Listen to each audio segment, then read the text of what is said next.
This is the Wrath If route, so let's get straight into it. Is full of moments where the story could have easily diverged onto a completely different path, and these moments are indicated by Subaru's ideologies being tested. In the end, Subaru always seems to overcome his mental conflict and eventually becomes an amazing character. However, every year on Subaru's birthday, the author releases a spin-off story explaining what would have happened if Subaru chose the wrong path. Today, we will cover Kairu, are you black? Looks a little white to me. He might be Asian, not gonna lie.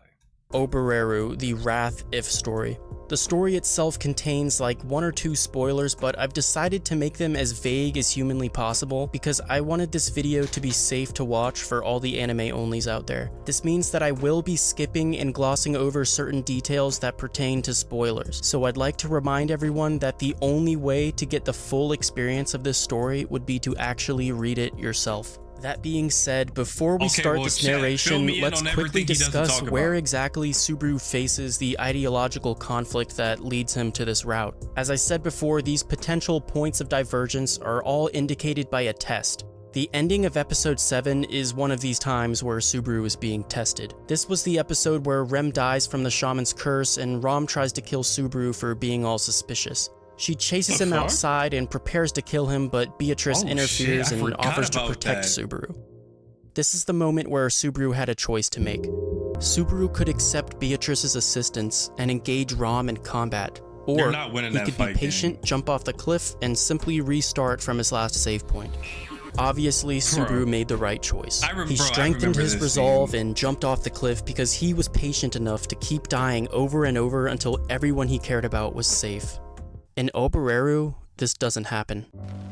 Subaru allows himself to be influenced by wrath instead of patience, and it changes the ReZero story entirely. This is Obereru, the Wrath If story. Hey, no way he thought he was taking Instead of jumping off the cliff, Subaru accepts Beatrice's offer to protect him from Rom. Subaru escapes into the forest, but eventually Rom catches up with him. The story begins with Subaru's body flailing around on the floor as Rom is choking him to death. Too weak to fight back, Subaru's just about ready to accept his death when suddenly Rom lets go of his neck.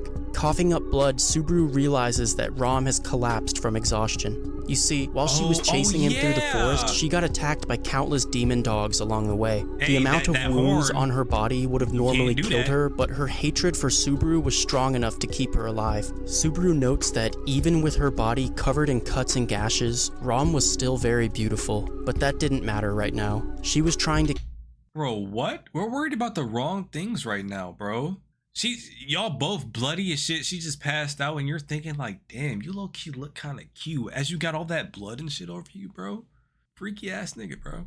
Have you watched this together back when you didn't neglect me? Yo, who neglects you?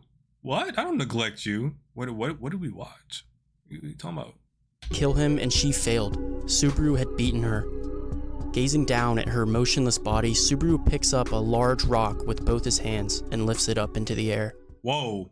The sound of the rock hitting her skull was so loud that it echoed throughout the forest.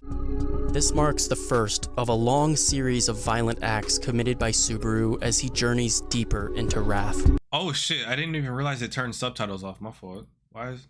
Didn't matter his hands and lift. What the hell? Where are my subtitles at? Hold on, what the fuck? Where are my subtitles? He was trying to kill him who had beaten her. Gazing down at her. YouTube, hello? Oh, there we go. Her motionless kill him, and she picks up a large rock with both his hands and lifts it up into the air. Hold on though. The sound of the rock hitting her skull was so loud that it echoed throughout the forest. This marks the first of a long series of violent acts committed by Subaru as he journeys deeper into wrath. The next scene of this chapter takes place 2 years in the future. Okay, so she's actually dead? Like, what? Okay, I mean, I guess I can understand that he kind of, in this route, he kind of had no choice to kill her because, I mean, she more than likely would have kept pursuing him if he didn't kill her. You know, it's wrath. It's wrath. There's no. It's sure. Just, so before I get to that, let me go ahead and explain everything that's happened since 2 years. Subaru continued spiraling out of control down the path of sin and eventually ended up founding a criminal organization called Pleiades. In just 2 years, Pleiades had already become infamous throughout the ReZero world, and Subaru's reputation as a villain had spread around as well. Working for Subaru's organization are a number of successful mercenaries, as well as 2 of the strongest characters in all of ReZero. Subaru typically keeps those 2 close at his side for protection, cause on his own he's still pretty weak, but as their boss, he's ordered them to murder countless victims, often without reason. They currently reside at the Pleiades headquarters, which is a large castle called Pandemonium. Most of Subaru's days are spent in Pandemonium's reception hall, sitting atop a luxurious throne, but occasionally he would leave Pandemonium if he had some business to take care of elsewhere. The next scene in Obereru. Talking about a damn throne, this nigga thinks he's Emu from One Piece, man. What the fuck are we talking about, bro? Nigga, ore farming and shit on the throne? Takes place at the Roswaal mansion. Because Roswaal no longer had Rom and Rem, he ended up hiring someone named Frederica. Frederica was briefly shown in Season 1 for about half a second, so if you don't know who Frederica is, she's a demi-human who used to be another one of Roswaal's maids back in the day. Anyway, Frederica was rehired as a maid to make up for the loss of Rom and Rem, but despite that, the mansion was never really the same since the day of their passing. He killed her. Rom and Rem were extremely important to Roswaal. Rom in particular was very special to him. Without her, Roswaal himself was incomplete. He felt as if his own life had lost all purpose. Many times Frederica tried to cheer him up, but nothing could penetrate Roswaal's force field of despair. Puck, on the other hand, was more angry than he was depressed. He believed that the mansion was no longer a safe environment for Amelia, and he was upset with Roswaal for allowing that to happen. Puck is currently arguing with Frederica in the hallway, and he starts to badmouth Roswaal. This offends Frederica greatly because as a maid, she can't allow someone to insult the owner of the mansion. So in response, Frederica decides to get aggressive with Puck. Obviously, this doesn't end well for Frederica. Before she can even make her first move, Puck turns her into an ice sculpture. Roswaal finds Frederica still alive, trying to resist the cold, and feels obligated to save her. He starts charging up a powerful spell when suddenly he just barely manages to dodge the sword slash that was aimed for his neck. The attack was carried out with incredible speed, so Roswaal's quick reaction to evade it was that the voice coming from behind Roswaal sounded surprised by the impressive dodge. The assassin was a blue-haired young man with 2 swords at his waist. One scabbard was blue and the other was red. Pausing the narration for just a second, Cecilus is a character that hasn't appeared in the main story other than his name being mentioned, but a lot of people suspect that he might show up in a future arc someday, so technically information about Cecilus would not be considered a spoiler as of right now, but in a couple years it could be, I guess. So I hope none of you are that sensitive to potential spoilers, but I wanted to put a warning out just in case. And just for reference, the very earliest this character could ever possibly show up in the main story would be around Season 5. So anyway, Cecilus is nicknamed. Okay, but hold on though, bro. All right, if it's one thing about Puck that like I can't hate on him for, he is strong. Like he be throwing hands. Like he's inherently strong. He was just a terrible parent. He was a terrible parent to Amelia, bro. Like, dude, you had her walking around thinking that kisses got her pregnant, bro. But yeah, I honestly have no clue what the hell this spoiler is, because I don't even remember this character's name being like mentioned at all.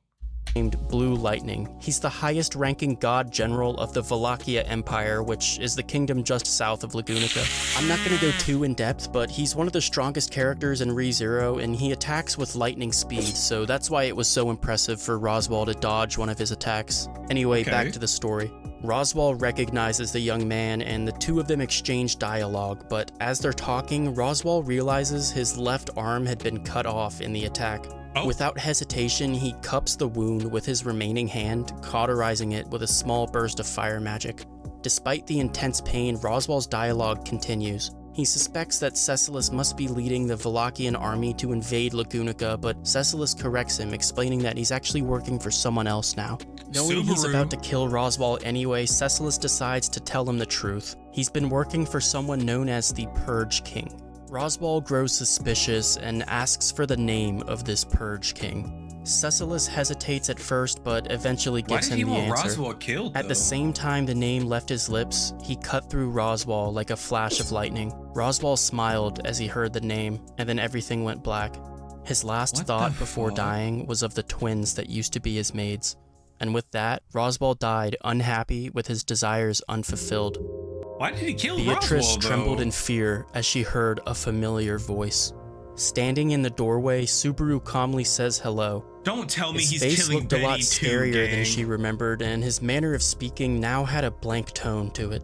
The two of them talk for a bit, and Subaru thanks her for protecting him that day at the edge of the cliff. At the time, Subaru was certain he would die, but because Beatrice didn't give up on him, he was able to survive. Yo, Rom was on that, Subaru though. thanks her again, but also asks her the question, back then, why didn't you kill me?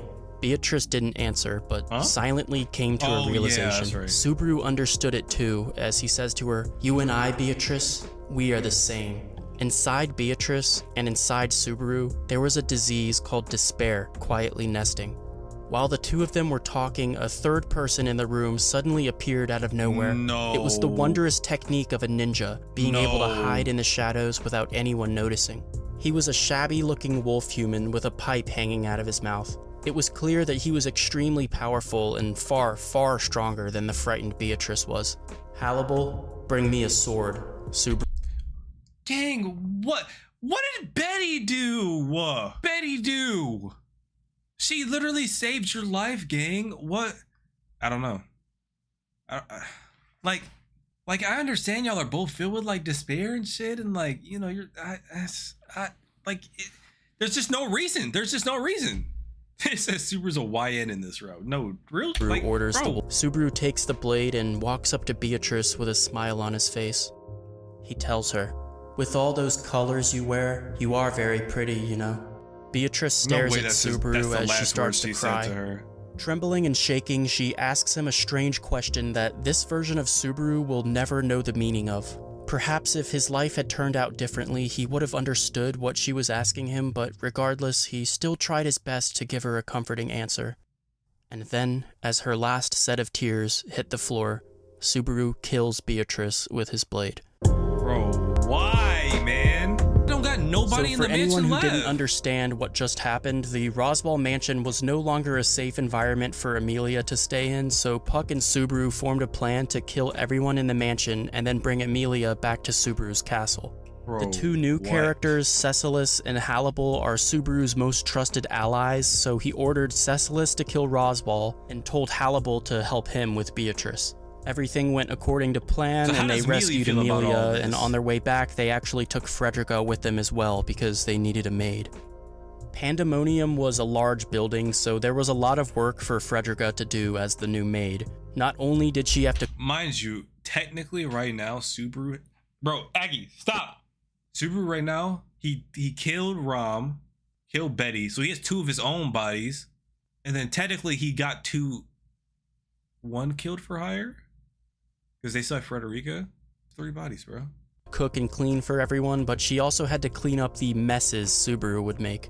For example, an elderly merchant arrived at Pandemonium to discuss business with the organization, and he made sure to be very polite and delicate with his words, taking care not to offend Subaru. In the end, Subaru appeared to be satisfied with the meeting, but as the merchant was on his way out, Subaru flipped a coin.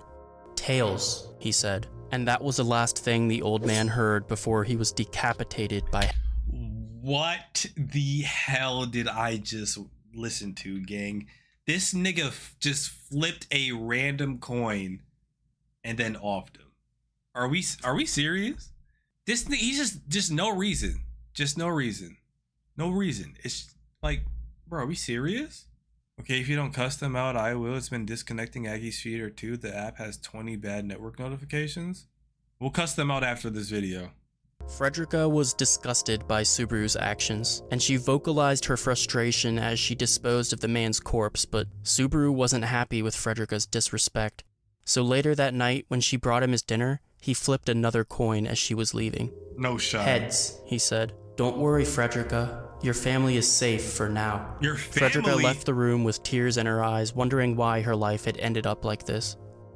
Subaru's behavior eventually led to his nickname, the Purge King. The Purge King truly was the physical embodiment of fear itself. Just being in the same room as him was enough to make someone physically sick.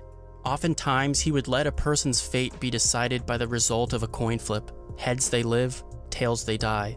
the slightest annoyance even by one of his own men would sometimes be a death sentence. Even his most trusted allies, Hannibal and Cecilus, would occasionally have their lives threatened. In the deepest part of the building, there was a heavily guarded room that housed Amelia, whom everyone referred to as the Princess. Amelia wasn't allowed to leave the room, and she had no visitors other than when Subaru needed a therapeutic lap pillow, which was about once every 10 days.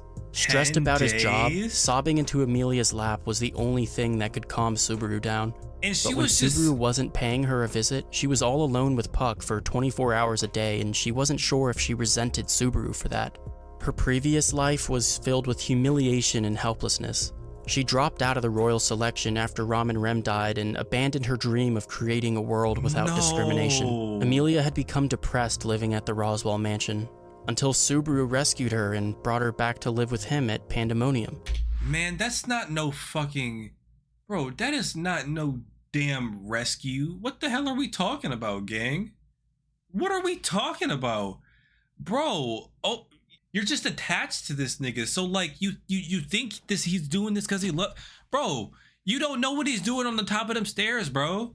You don't. He's up there just killing niggas off the flip of a coin. Yo, what's up, Daniel? Yeah, but yeah, we're watching the Wrath, bro. But like, bro, what the? And then this nigga Subaru has the audacity to just sit in her lap and cry to her and shit, bro.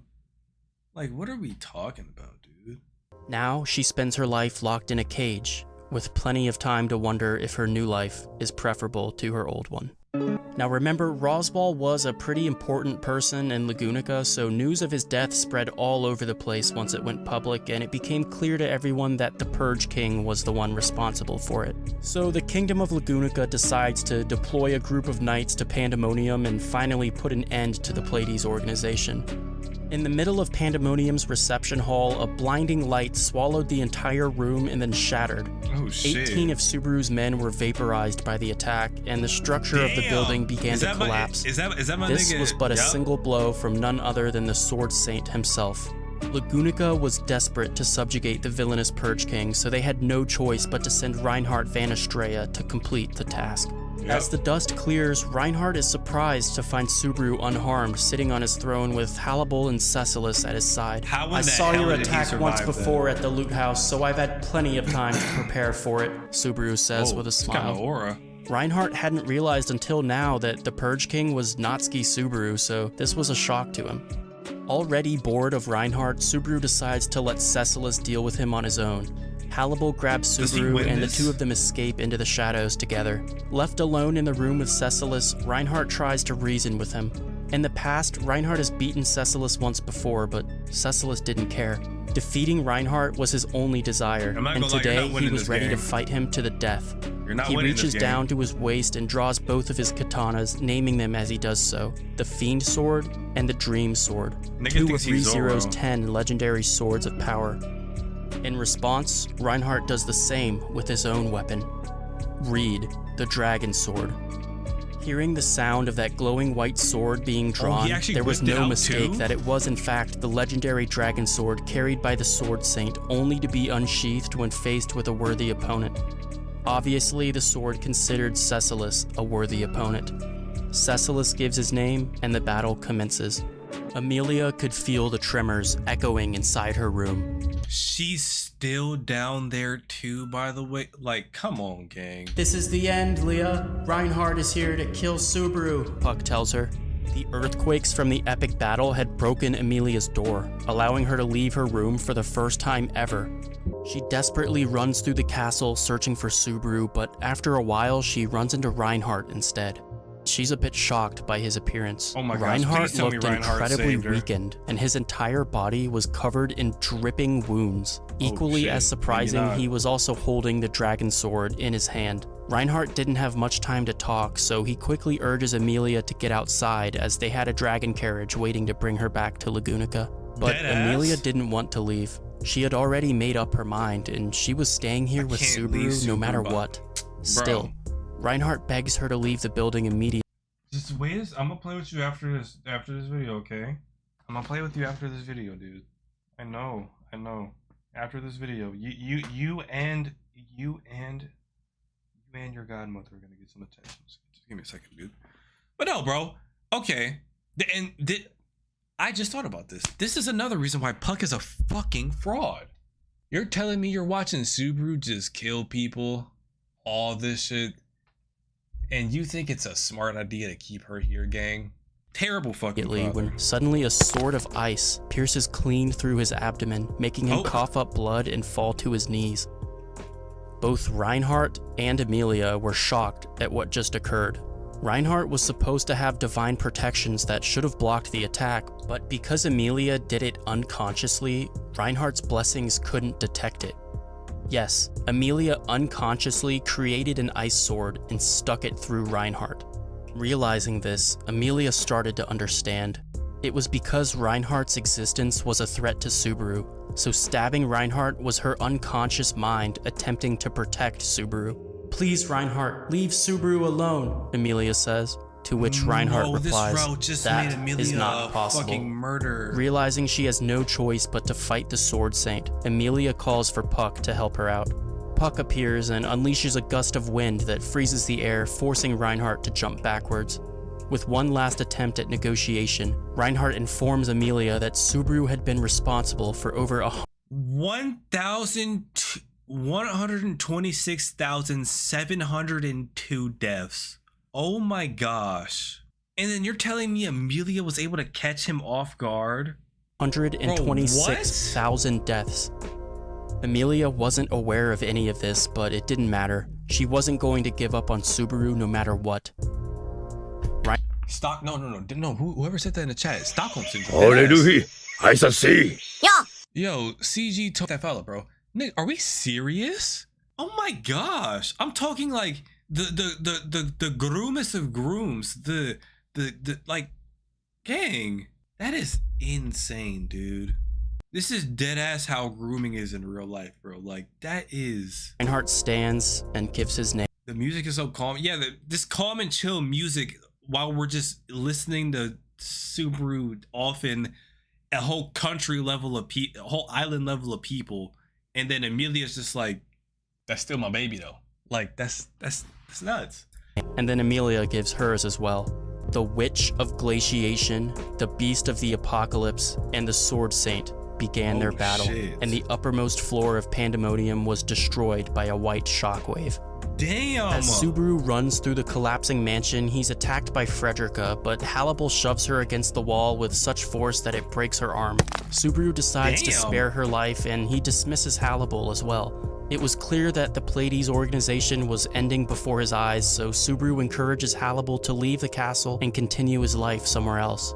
Subaru thanks him and says goodbye, and then continues through the mansion on his own. Suddenly, he hears Amelia's voice, which confuses him as she was supposed to be locked in her room on the opposite side of the building. At this point, it's unclear what happened with Puck and Reinhardt, but Amelia is still alive with minimal injuries. She runs up and hugs Subaru and begs him to run away with her. She explains that she did resent him at first for what he did to her, but it didn't matter anymore. Even after she learned of all the evil acts he committed as the Purge King, Amelia had forgiven him for all of it. And something about that made Subaru distrust her. How could anyone forgive him for all of the horrible things he's done? What the fuck?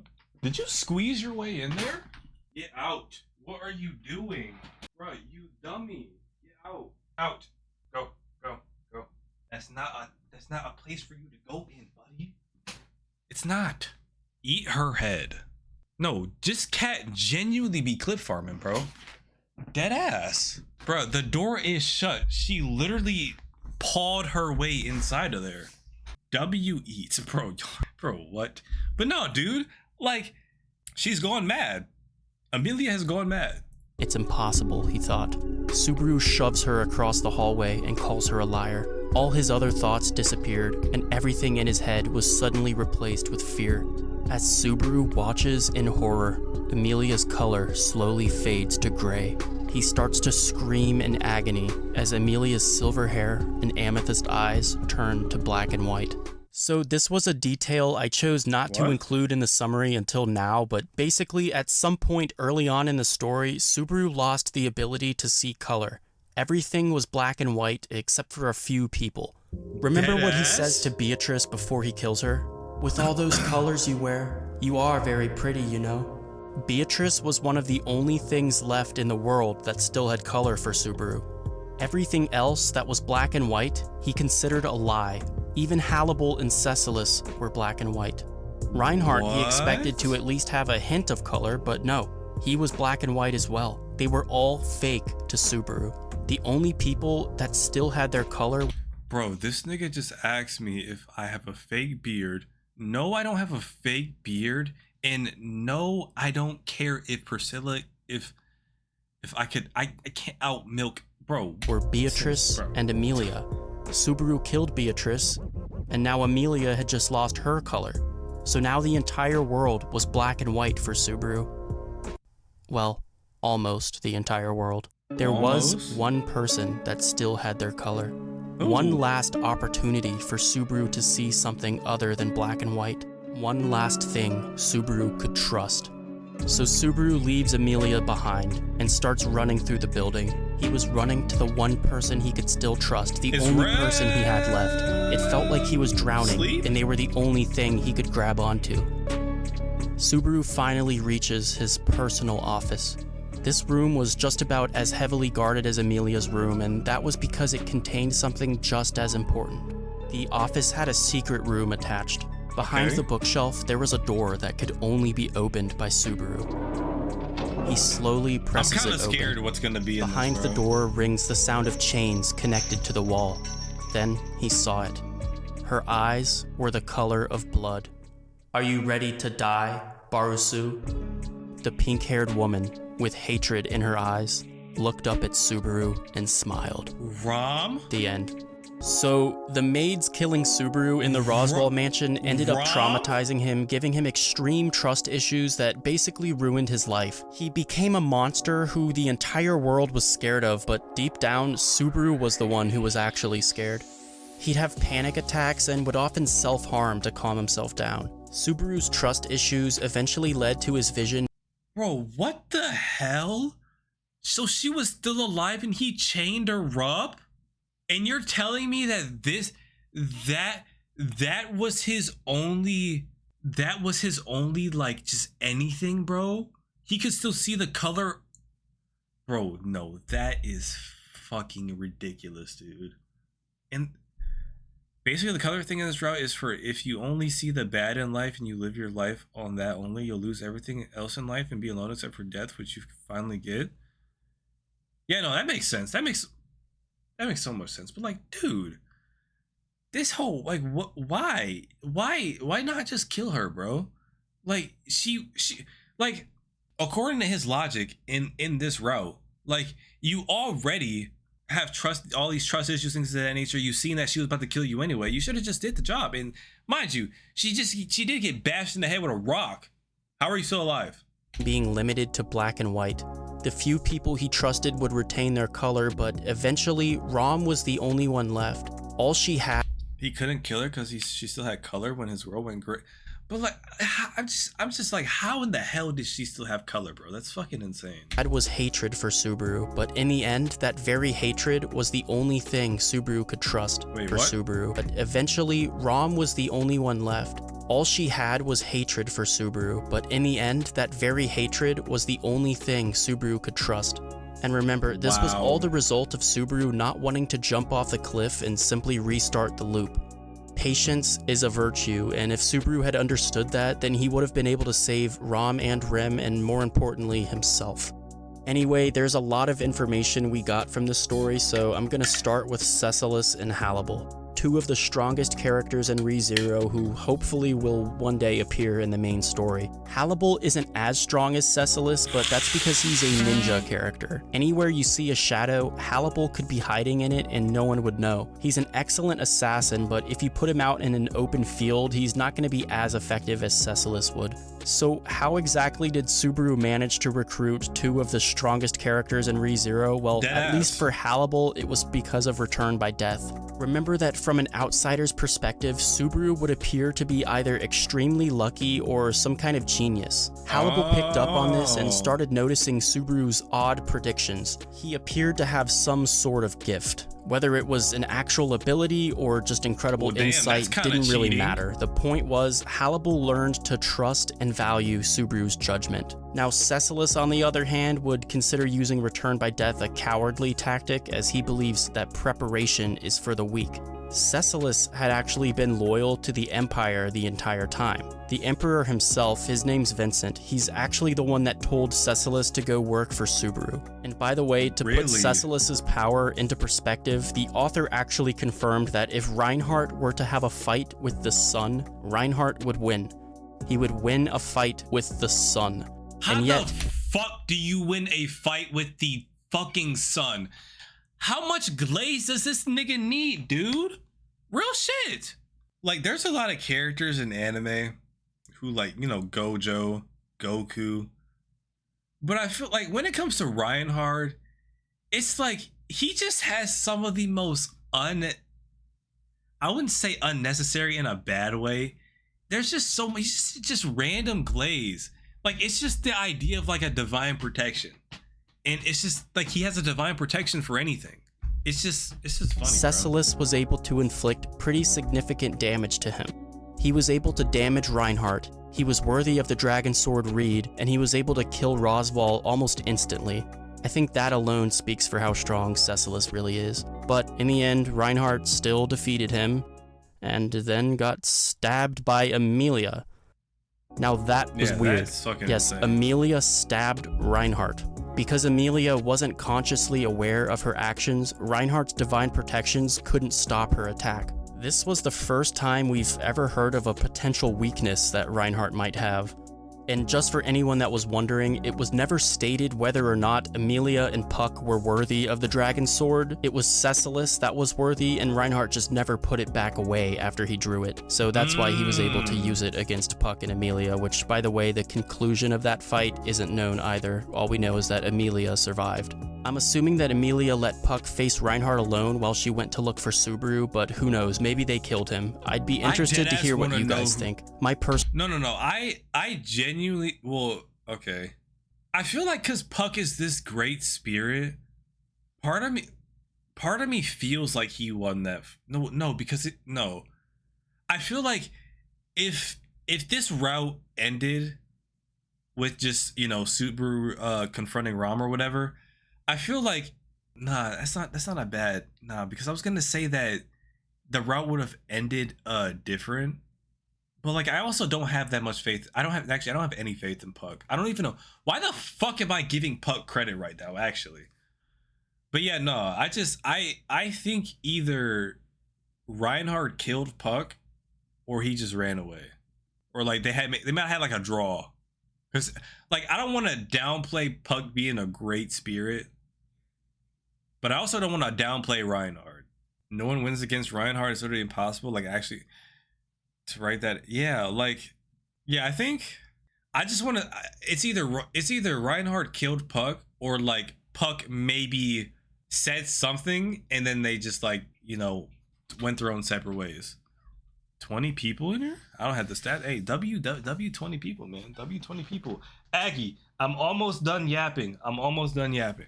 17 of the 20 are Mushoku Tensei fans, by the way. I'm crying. Personal guess is that Reinhardt won, but that's just me. Another thing, Amelia was referred to as the Witch of Glaciation, and I do think that title is very badass, but I don't think it really means anything. It probably wasn't referring to Amelia as one of the literal witches of sin, because obviously ice isn't a sin, so let's not get too excited about that.